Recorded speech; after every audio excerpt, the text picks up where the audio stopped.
Hi, I'm Jenna Matecki. Welcome back to Down to Earth into the city of Amsterdam. This week I spoke with bicycling and transport journalist Carlton Reid. Enjoy.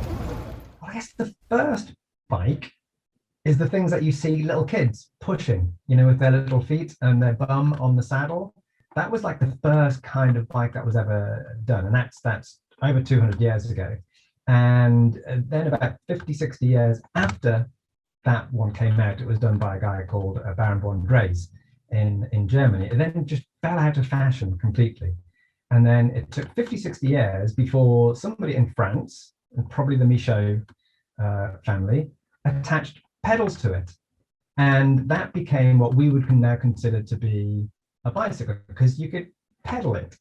It didn't have gears, it didn't have a chain, it didn't have pneumatic all the things that you now consider of a bicycle. It didn't have any of that, but you could at least have cranks and pedals, and you could go decent. In fact, it was faster than a horse, so you could go decent distances on this very late 1860s velocipede bicycle that we would come to call it. But then the bicycle that we know today then progressed from that. So it obviously people know the penny farthing, the little wheel at the back and the huge wheel at the front. Well, that was kind of a not a mistake, because it was very good for the rich elite people who were using these red Ferraris of the day to get out there and change society. But it wasn't until we had what's called the safety bicycle, which was safer because you're not high up on this massive grey wheel.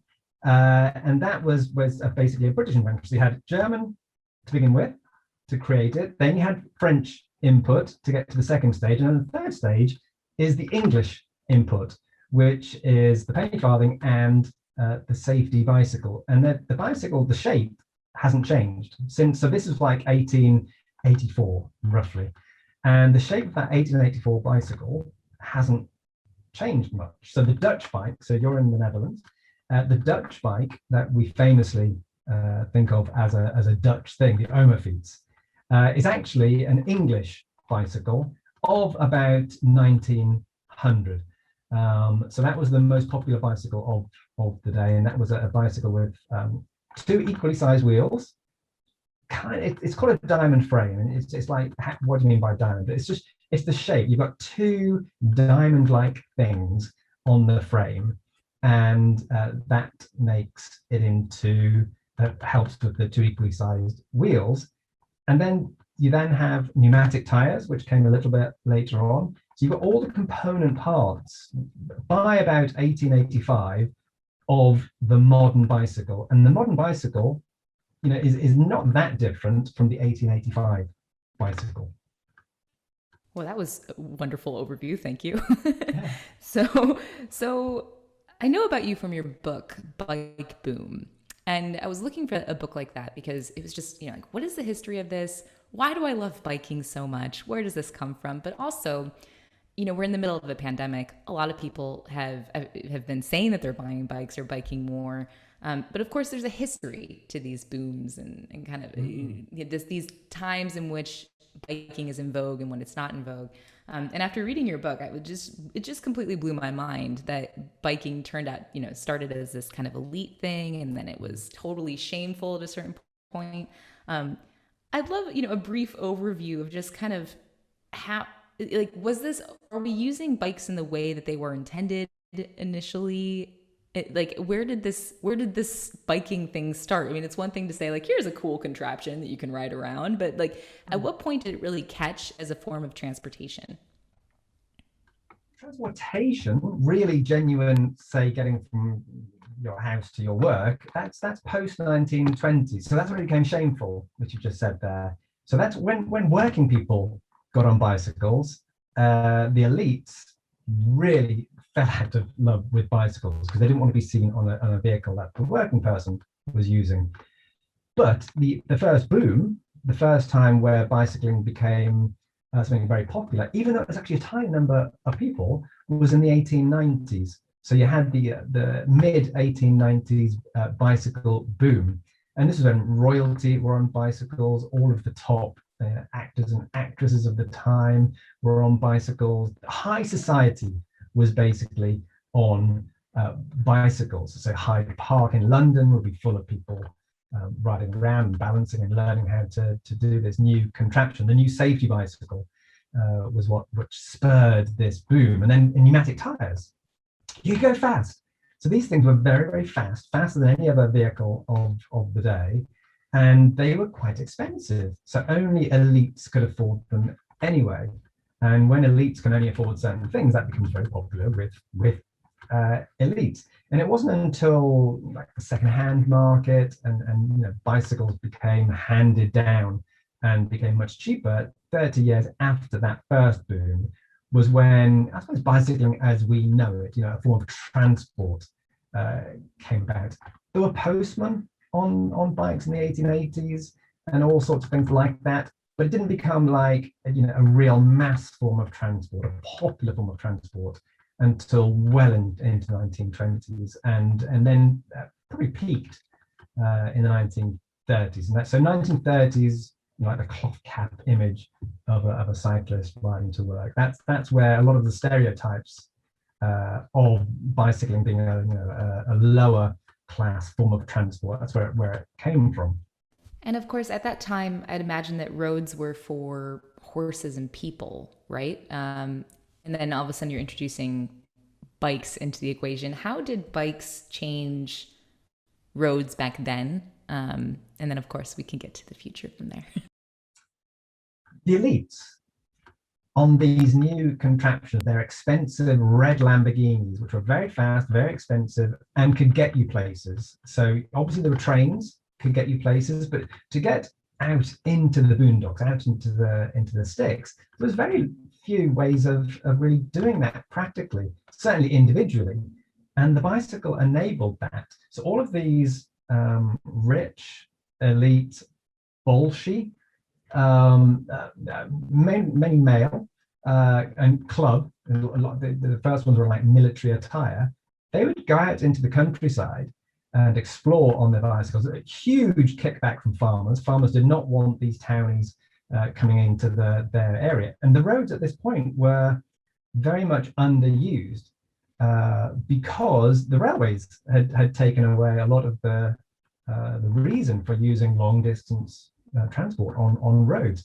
So these major turnpikes, these major what are now major highways, were falling into complete disrepair. And these bolshy young elites came along on their fancy schmancy machines and said, well, we'd actually like to go much faster and we need to repair these roads. And so the bicyclists were the first group as a whole in about a generation or two generations to be interested in roads, and then B, to actually do something about it. So in America, the Good Roads movement was highly, highly influential. And you certainly wouldn't have the expansion of motoring, for instance, at the speed it went, in the 1910s, 1920s, if you didn't have 40 years previously this intensive lobbying, a successful lobbying by these bolshy bicyclists. Okay, so is that the moment when we start seeing politics and biking start to kind of come to a head? I mean, it goes from leisure to transport. Wait, hold on. Transport can be quite political, right? Yeah, it's always been political. Definitely. Yeah, this was when, there's this image now with many people of bicycling being this, it's road is bicycling. And that, some people think bicycling is for poor people, and other people cycling is for elites, on their really expensive carbon bikes and bankers and stuff on bikes. So you do have both these groups now. Back then, there were these, mainly the elites. This is pre-1900s. And because they were from this elite part of society, because they were from high society, they had channels of communication into these politicians.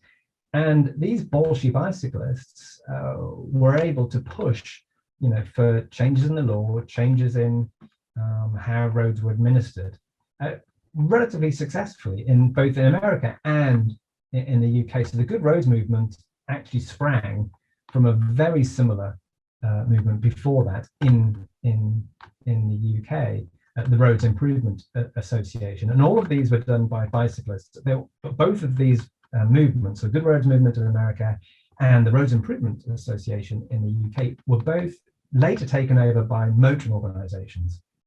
But they were both led by officials from cycling organisations. So cycling morphed into motoring. And the officials from cycling morphed straight over, moved into motoring. And then they because cycling became shameful, they deliberately erased their bicycling history. So an awful lot of these, what we would consider proto-motorists, people who created motoring, were actually started in their careers as incredibly effective and enthusiastic bicyclists. But they didn't want, in the 1930s, they didn't want people to know they were bicyclists back then.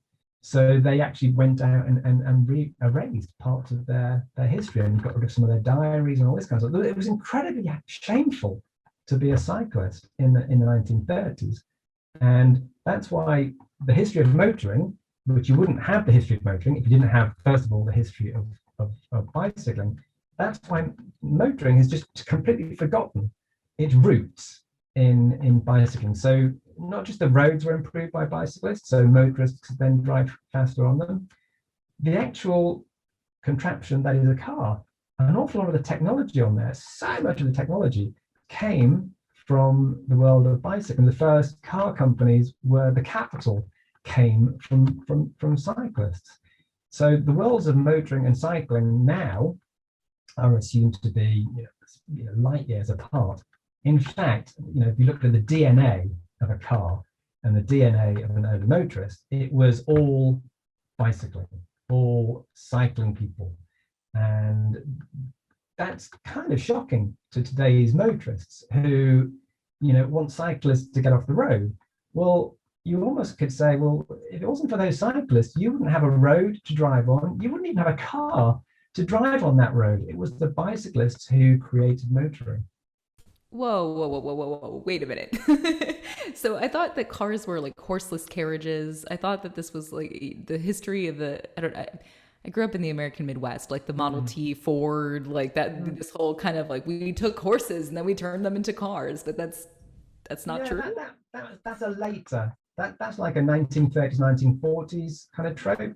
The people who are actually living there, they knew that it was bicycles. So there's a in my Roads and Cars book, there's a little illustration from Automobile magazine in 1902 with one of these early, in effect, a Model T type car, an early car anyway, not quite that era, with a person standing on top of it holding a bicycle above his head. And that would have been, didn't have to say in the magazine what that meant. They knew what that meant because bicycling begat motoring. And you mentioned Henry Ford there. Well, Henry was, he was a cyclist throughout his life. In his 60s, he was still riding around on a very lightweight English roadster machine on his estate in Dearborn. And his first car, he was a bit of an anal guy. He kept everything, absolutely everything throughout his whole, that's why you have all these museums that he was later created, it's all his paraphernalia. So we've got all the receipts, or the museum, the Dearborn Museum, the Ford Museum has got all the receipts from his first car and his later ones, and all of the parts, a lot of the parts were bicycles. So he was riding to bicycle chain companies to get the chains, a lot of the component parts on that his first motor car. Of course, his first motor car, but the very first motor car, Ben's, for instance, well, we know which bicycle shop he bought. It was a tricycle, and he went to a bicycle shop in Mannheim and bought the parts for the first motor car. And all of these early motorists we think of as proto-motorists, Ford, Benz, they were all bicyclists first, and they bought the parts for the first cars from bicycle shops. So this horseless carriage thing is, if you didn't have bicycling in this intermediate form of technology, you wouldn't have motoring in the way, because a horse carriage was really, really heavy. You couldn't just put an early motor on a horseless carriage. It would have been too heavy. They would have never got anywhere. It was the technology in bicycling, the lightweight aluminums, the lightweight steels. Aluminum was first used on bicycles. The first form of transport that used aluminum. And if it wasn't for the bicycles, we wouldn't have had all these technologies that later were able to transform motoring, especially pneumatic tires. So pneumatic tires were an invention for bicycles, not for motor cars. But pneumatic tires are probably one of the most important forms of technology that enabled first bicycling, but then absolutely motoring to take off. And then you get down to just ball bearings. You don't think of ball bearings as a highly technical thing, but they were very technical. It was the white heat of technology in the 1870s and 1860s when they were first being developed. And it was bicycle companies who transformed the manufacture of ball bearings. And all of these things, which were later taken over by motoring and thought to be a motoring technology, actually came from bicycling first. Wow. So we basically have to blame ourselves for the fact that our roads look this way. Like, I mean, if everything started with the bike, and then all of a sudden all these bike people are like, let's make the roads better. And then let's do these road associations. And now these road associations are car associations. Let's build cars. I mean, it seems like you open the box and you got the amazing thing, which is the bike. And then all of a sudden it's like, this is so amazing. Let's ruin it. Yeah, I mean, you can definitely blame cyclists for motoring, put it that way. Yes. Yeah. So where to blame? Great. It was the seeds of our own destruction in many ways. And so these people who gained their first independence on bicycles and then transferred to motoring, well, they in effect destroyed, what they had created in bicycling, because it's just absolutely natural, and it has happened throughout history, and will continue to happen. Is you want more and more speed, you want more and more power. So yes, bicycling was this incredibly fast, incredibly powerful, incredibly elitist thing to do. But then as soon as the cyclists created motoring, well, of course, the cyclists went off and the elites went off and they developed motoring instead. So it's just that intermediate technology that we tend to forget, that you wouldn't have motoring if you didn't have bicycling. You wouldn't, this kind of the trope of, horse's carriage, take away the horse, put a motor on. No, that is absolutely not how motoring came about. And in my roads book, I've quoted loads of carriage companies of the time, who said that. So this is not just me just making this up. This is contemporaneous reports of the day of people making carriages who said, no, you could never have had motoring if you didn't have bicycling. And they were quite dismissive of this horseless carriage trope, because that did lead to the way we consider the formation of motoring today, and it's just completely bogus. I have perhaps a silly question, but why didn't we just put a motor on a bike and call it like nowadays I think e-bikes, right? But why did this go from bike to car instead of like bike to faster bike? What was the? It did as well. So okay. Motorcycling was, see, when you consider that, you think, well, you just put a motor on a bicycle, that's a motorbike. So that's a relatively obvious thing for a person in the street to understand. That must be how where motorbikes came from. But it's the fact that but that's also where cars came from as well. Just because they've got four wheels doesn't mean that isn't where the technology came from. Because there were lots of quadricycles, and before you put motors on these things, there were these tricycles and quadricycles and all sorts of pedal-powered vehicles on the roads that didn't have motors on. And then in the early 1880s, people started putting motors, and in fact it was electric motors. This is before the gasoline engine. So the electric car came from electrifying the tricycle. So the first historians consider, motoring historians consider the first electric car to have been a French guy who put a whole bunch of quite heavy batteries on an English tricycle. and that's in the early 1880s. And then, yes, we then electrify and add gasoline motors to the bicycle, and then that makes the motorbike. So, was there a golden age of biking at around the turn of the century where you had like roads that were made for bikes? Like, I mean, I'm curious about, like, is there a time that we can pinpoint and say, wow, that was really great. That was the closest thing to Amsterdam that we had back then. Is there a time like that, or is that just, you know, kind of a false hope about looking into history and saying that there was this golden age? Well, there was one, and that's because there weren't many motoring cars around at this time. So the first, you know, when we talked before your first question, which was about the bicycle, and I mentioned this 1884 safety bicycle done by an English guy called John Kemp Starley. Well, the exact same year was when Benz was creating the Motorwagen. So the first, the first motor car, which is all these bicycle parts built from a tricycle shop or bicycle shop in Frankfurt am Main. Sorry, it wasn't there. It's Frankfurt. So all of these bicycle parts were being put onto the first car, the Benz's car, at the same time as we're having this revolution with the safety bicycles. So it's the exact same year, which is freaky. You know, people say, you know, bicycles are this ancient Victorian invention. It's like, yeah, they were invented the same year, or not invented, shouldn't say invented. They were innovated the same year as motoring came along. But there were many, many more bicycles, of course, than motor cars for the first 30, perhaps even, well, maybe not 40, but certainly 30 years. So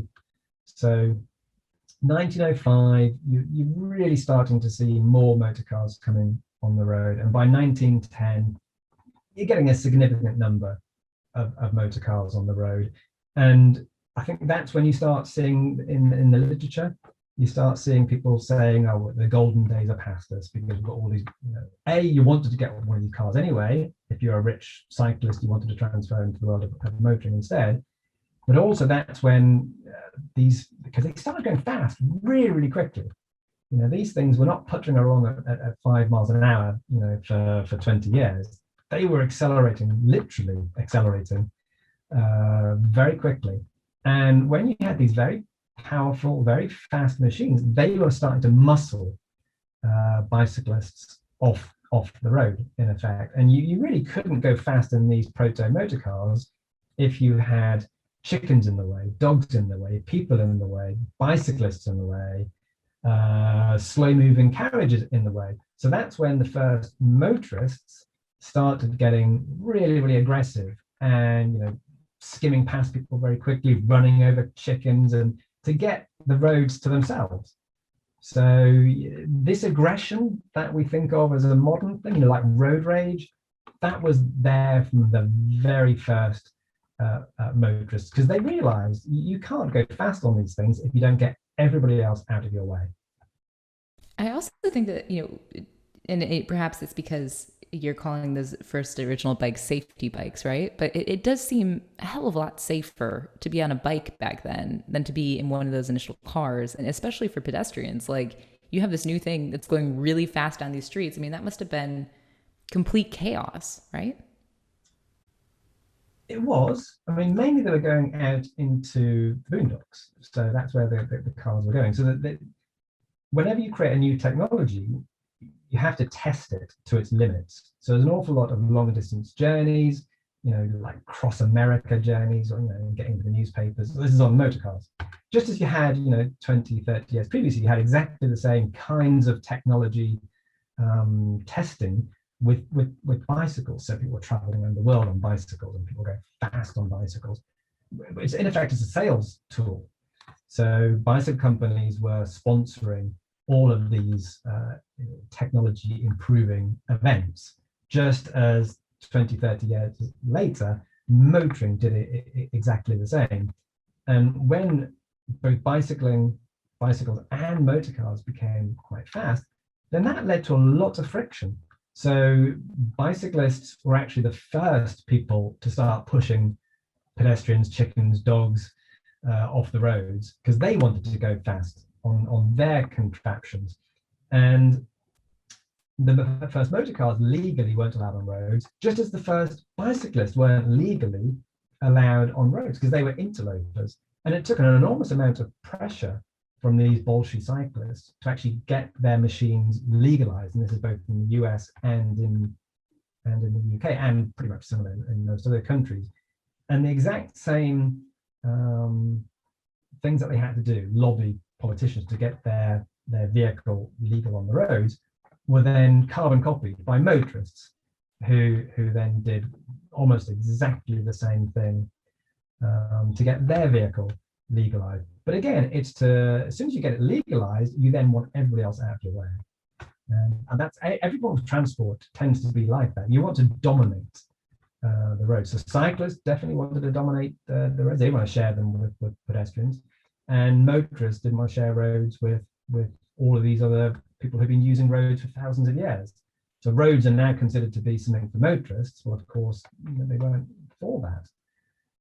They were for movement, but they were also for play, for market stalls. Roads have been used for many, many things, and now there's mono-use, and we've lost that multi-use aspect of roads, because roads were, as people think, were built for cars, and that's my book was to say no, they weren't built for cars, but that was the kind of the impetus to get everybody else off this form of infrastructure so you could go fast. And bicyclists were definitely as guilty of that as motorists later were.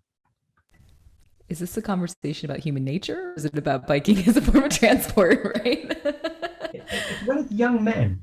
So the first bicyclists were young men, the first motorists were young men.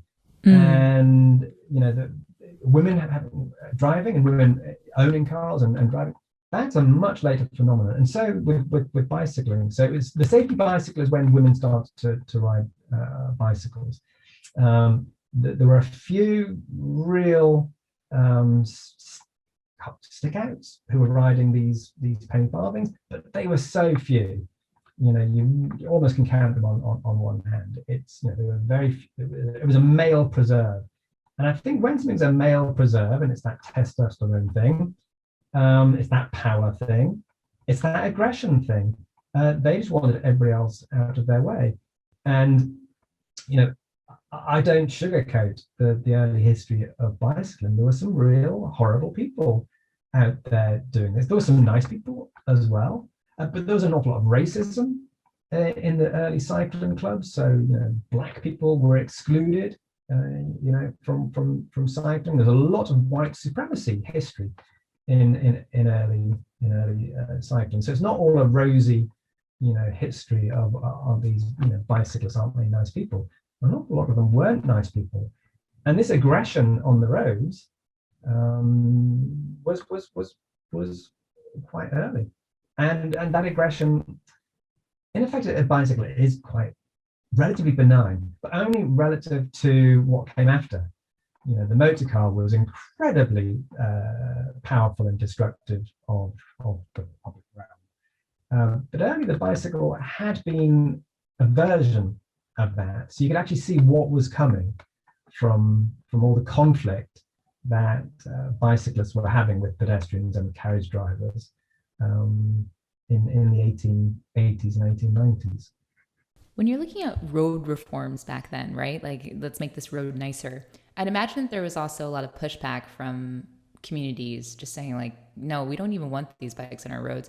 At what point, we can say like a road is a road, but of course, I think of my cousin who's an engineer, civil engineer of roads. He would be like, no, there's so many different types of roads and different types of pitches for roads and angles.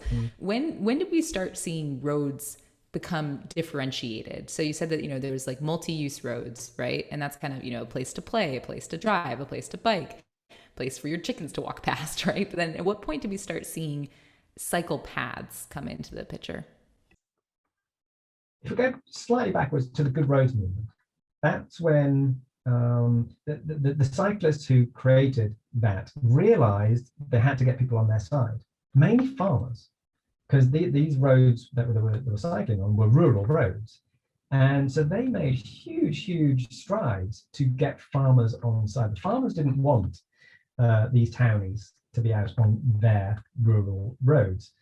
So the cyclists, really did a huge PR job on farmers, and they created these massive magazines, high circulation magazines of the time, which were praising farmers and using the mail that was relatively new at that time, to send these magazines out to get farmers to back, in effect, what the cyclists were demanding, and saying, look, this is good for you because you'll get your goods to market. So you'll get your goods from your farm to the train railhead or to the town much easier if you've got better roads. So eventually the agriculture interests came on board with the cyclists, and they did work together. But it was the cyclists who recognized you had to be nice to your constituent audience that's going to be eventually be able to pass laws. So cyclists couldn't really pass laws, but farmers could.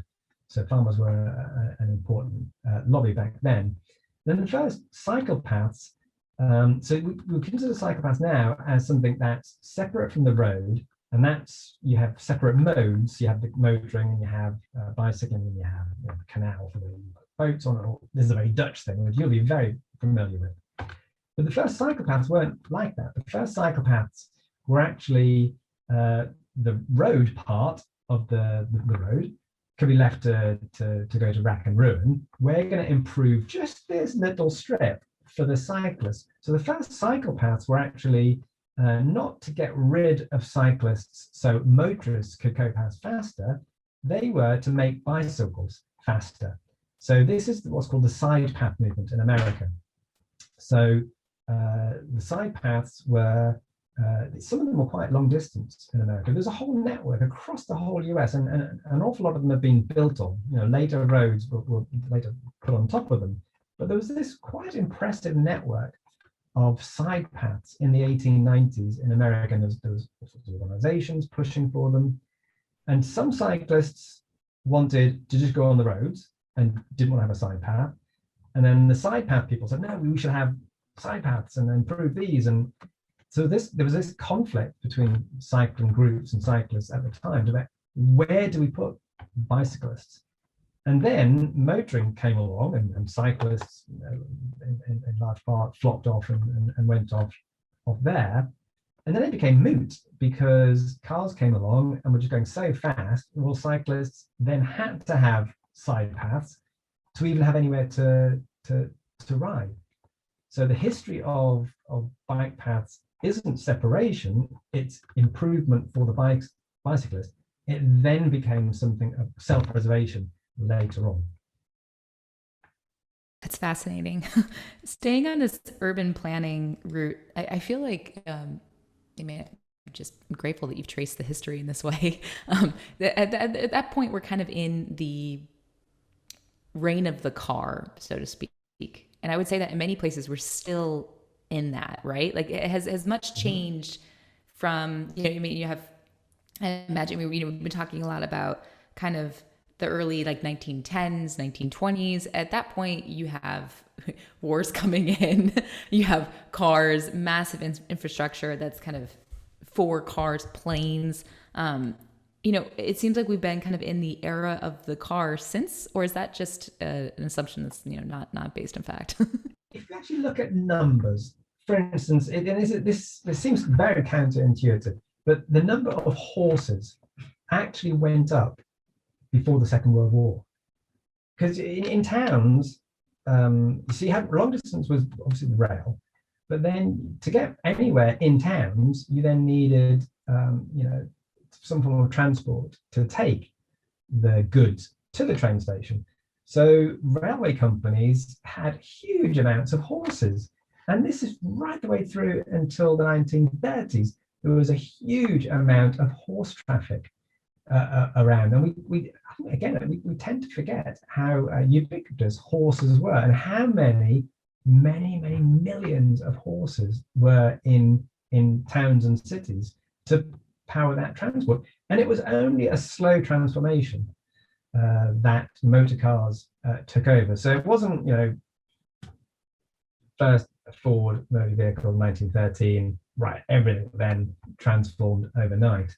It took a good few years before we would consider the reign of the car. So it absolutely wasn't an overnight phenomenon at all. It might seem that way from, like, when you look at photographs and you look at cinema reels, but you look at this actual statistics, and there are a huge number of horses actually doing the grunt work, the day work, before motor cars actually really took over.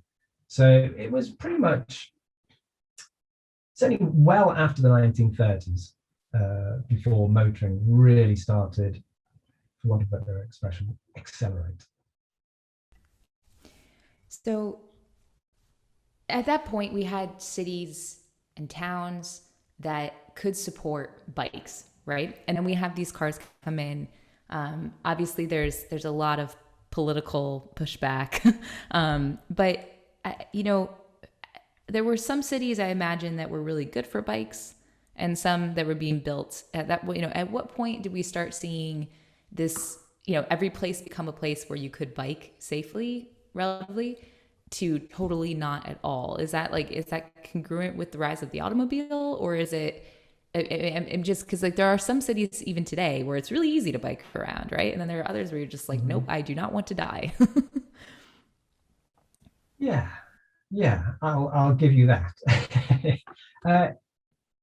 The Netherlands is a good example, because the Netherlands were kind of late, because it was an agricultural society. So it didn't industrialize until much later than the US and the UK. So because it was an agrarian society for much longer, they didn't develop the motoring industry. Like there's no real, there's like one truck company. There's no Fords in Amsterdam. There's no massive car companies in the Netherlands. So as in like domestic manufacturing. So that, because you didn't have this huge industry that later became huge, it could develop in different ways. So for all sorts of different reasons, the Netherlands became the leading bicycle kingdom. But it was like that by about 1910. So virtually everywhere else around the world, bicycling was on an absolute downward slope to extinction. And it was the opposite curve in the Netherlands. So you often find a common trope on social media of, it was the 1970s when cycling was transformed in the Netherlands because of the OPEC oil crisis, all of these different things. In fact, it's much earlier. So by 1910, the Netherlands is already the world's leading cycling nation, and from that date, it starts building bike paths. And this is absolute red rag to a bull in many countries, but the cyclists paid for the bike paths because there was a bicycle taxation in the 1920s in the Netherlands. And shock horror, cyclists actually paid for the roads for motorists too in the Netherlands, because because there were so many cyclists in the Netherlands, the Dutch government thought, well, let's tax these cyclists, and that's the way we'll actually raise money for the roads. So the Dutch cyclists, yes, paid for their wonderful bike path that grew up into this unbelievable world-class network, but they also paid for the first roads too. So they were absolutely doing the seeds of their own destruction in many ways, in that motoring took off. And motoring is huge in the Netherlands. Yes, cycling is also huge, but it's all due to this separation of modes, which is a very Dutch thing. And that's if you look at the history of the Rijkswaterstaat, which is the Dutch, as we all know, the Dutch infrastructure ministry, that goes back to the 1700s.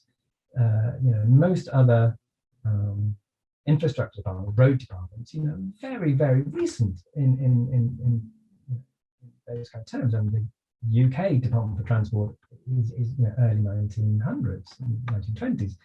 So the Dutch have been separating modes of transport since the late 1700s.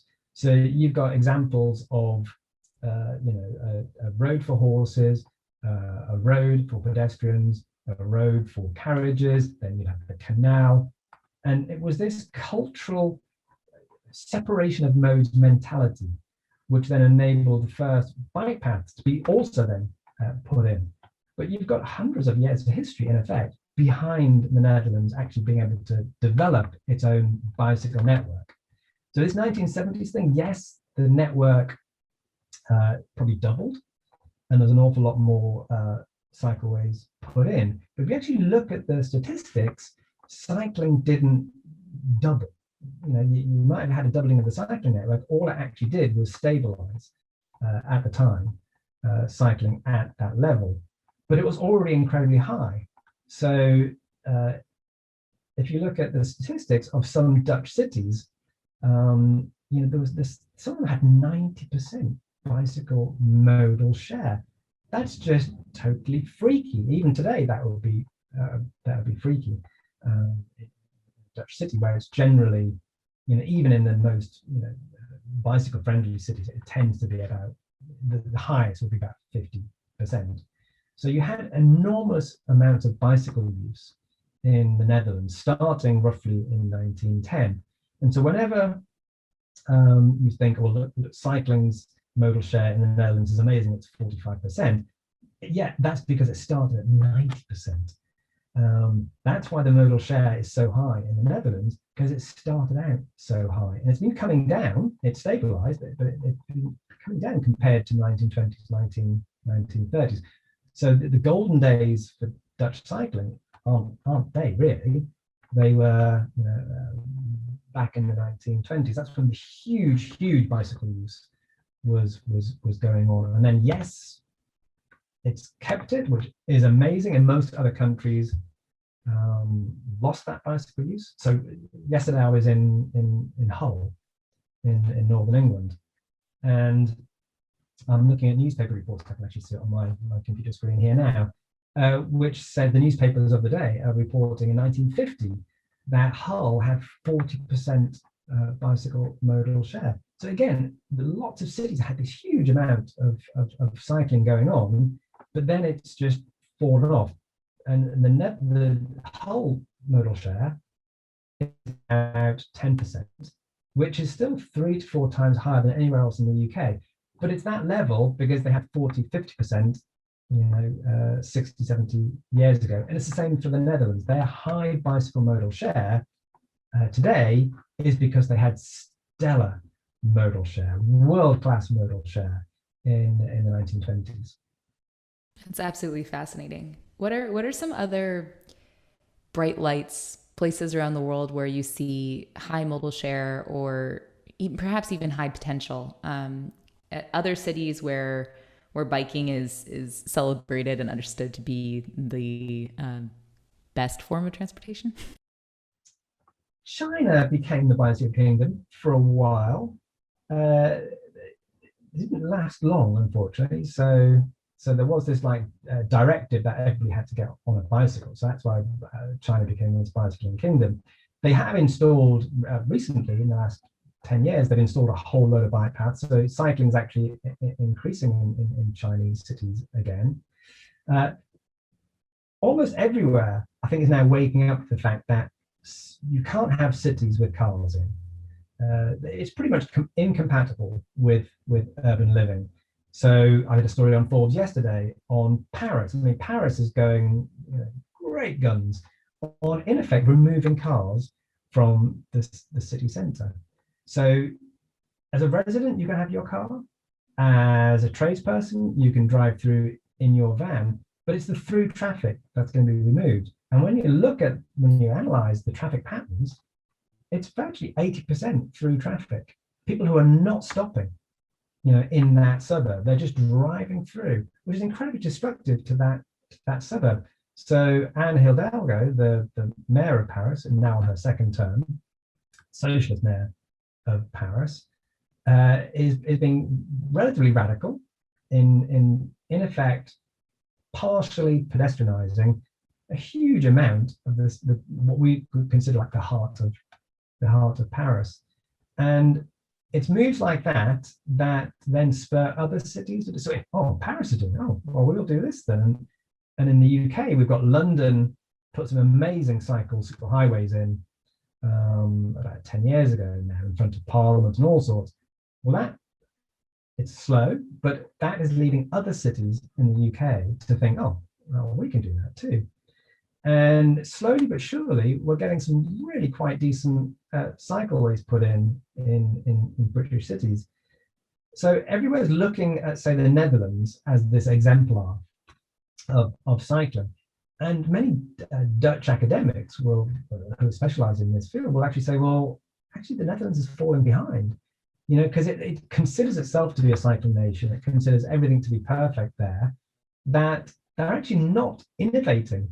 They've stopped innovating, and other cities are going to overtake. So in the next 20 to 30 years, perhaps you'll see other cities actually being higher modal share for cycling than Amsterdam, which seems quite shocking.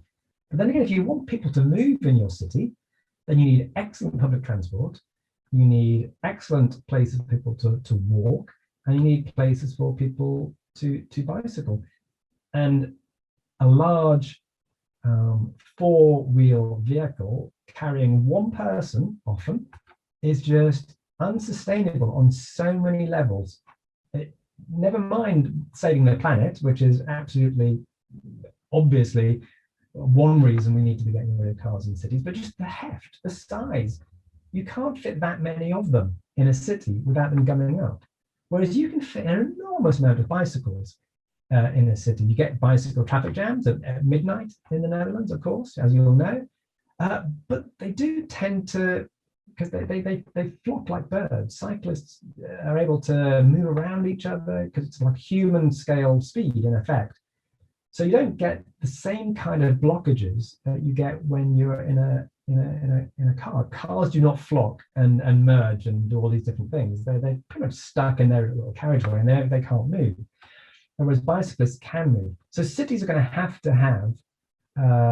if they want to move in the future, really good underground rail systems, really good overground buses, and really good cycleways threading out through the whole city.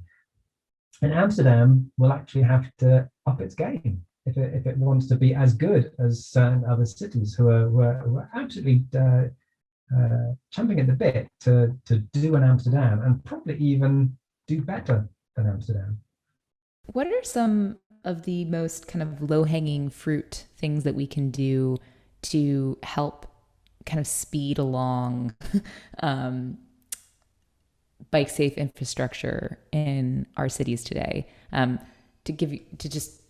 That is the question. But the reason why I'm asking it is that, biking in New York City, where I lived for 12 years, is incredibly different than biking here, right? I am so much more nervous about getting doored in New York than I am here.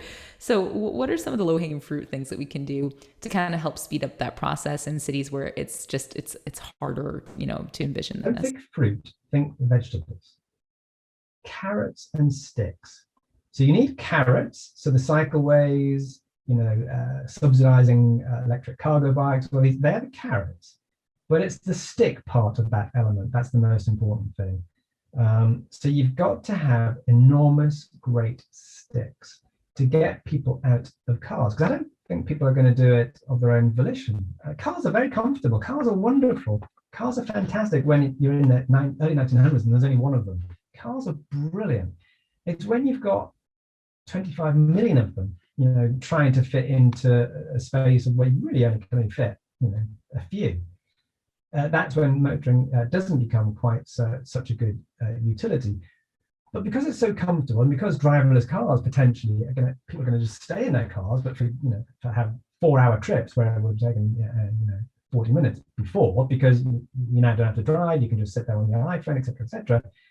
We're going to have sticks to make people get out of their cars, and that's raising gas prices, raising fuel taxation, it's road pricing, it's all of these things that we know deflate demand. And then yes, you have the alternative. So you probably use all of that money that you're hitting motorists with and invest it in other forms of transport, so that the carrots are still going to be really important, and you can fund them from the big fat meaty sticks.